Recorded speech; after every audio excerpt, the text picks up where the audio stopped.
दहशतवादी हल्ल्यातील मोठा आरोपी तहव्वूर राणा याला एक्स्ट्रॅडिशनला प्रत्यार्पणाला परवानगी मिळाली अमेरिकेने। ही अतिशय आनंदाची गोष्ट आहे की 26/11चा अपराधी तहव्वूर राणा याच्या एक्स्ट्रॅडिशन करता अमेरिकेने होकार दिलेला आहे।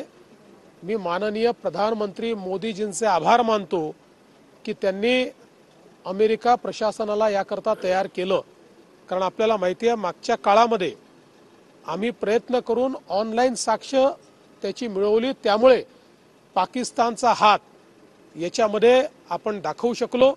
पण त्यावेळी मात्र अमेरिकेने सांगितलं होतं की आमच्या प्रोटेक्शनमध्ये तो असल्यामुळे आम्ही त्याला देणार नाही।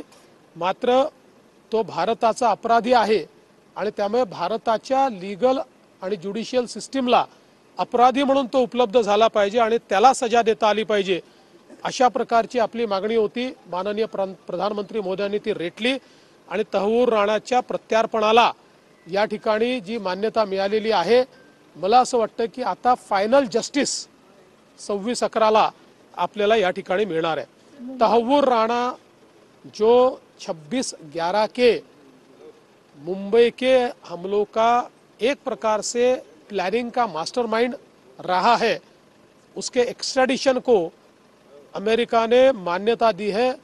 मैं इसके लिए देश के प्रधानमंत्री श्री नरेंद्र मोदी जी को बहुत बहुत धन्यवाद देता हूं।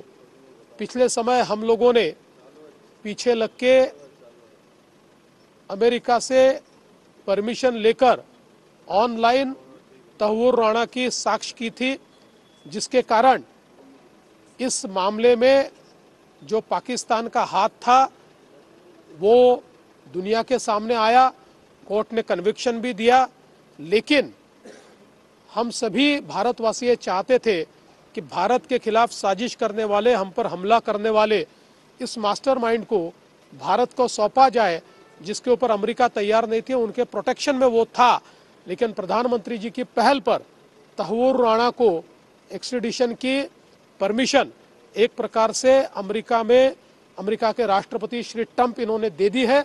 मुझे लगता है भारत के लिए एक बहुत महत्वपूर्ण ये चीज़ है, क्योंकि हमारे लीगल और जुडिशियल सिस्टम के माध्यम से हमारा अपराधी ये अपनी सजा पाए, ये हमारे लिए बहुत महत्वपूर्ण है।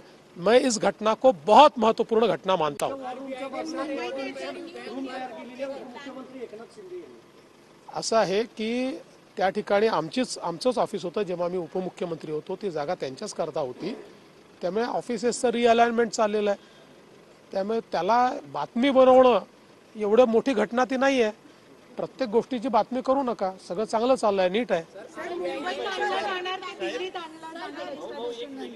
एक्स्ट्रॅडिशन नंतर मुंबईतच आणलं जाईल, कारण खटला मुंबईत चाललेला आहे। क्या सुरक्षा व्यवस्था के हिसाब से महाराष्ट्र की सुरक्षा व्यवस्था टाइट है कि ऐसे खतरनाक अपराधी को लाकर वहां रखा जाए? अरे भाई, हमने कसाब को रख लिया तो ये कौन सी बड़ी बात है, बिल्कुल रख देंगे। सर, आरबीआई ने न्यू कोऑपरेटिव बैंक है उसकी निकासी पर प्रतिबंध लगा दिया है। मुंबई में भी कई शाखा है, वहां लोग रो रहे हैं, इसको लेकर आप? देखिए, आरबीआई जब कोई बैंक खराब परफॉर्मेंस करती है, जब उसके जो एसेट्स होते हैं वो डिप्लीट होते हैं, तो आरबीआई इस प्रकार के प्रतिबंध लगाती है, उस पर इंक्वायरी करती है, डिप्लीट होने वाले एसेट्स को रोकने की कोशिश करती है। अभी मेरे पास इसकी पूरी जानकारी नहीं है, लेकिन इसकी जो प्राथमिक जानकारी है उसके आधार पर मैं कहना चाहता हूं कि निश्चित रूप से आरबीआई ने जो कार्रवाई की है वो सोच समझ कर ही की होगी। जय शिवाजी जय भारत या पदयात्रेचं आयोजन केलं आहे, पंतप्रधान त्या दिवशी भाषण करणार आहेत सकाळी। निश्चितपणे मला असं वाटतं की छत्रपती शिवराय यांनी ज्या स्वराज्याची स्थापना केली, हे स्वराज्य केवळ त्या काळापुरतं नाही तर अनंत काळाकरता राज्यकारभार कसा चालवला पाहिजे याचं मार्गदर्शक असणार आहे। आणि म्हणूनच आमच्या युवा पिढीला त्याच्याशी जोडण्याकरता या पदयात्रेचं आयोजन करण्यात आलेलं आहे। आणि मला विश्वास आहे की या माध्यमातून छत्रपती शिवरायांच्या राज्यकारभाराचे जे वेगवेगळे अंग आहेत ते देखील आपल्याला या माध्यमातून पाहायला मिळतील। चला, धन्यवाद।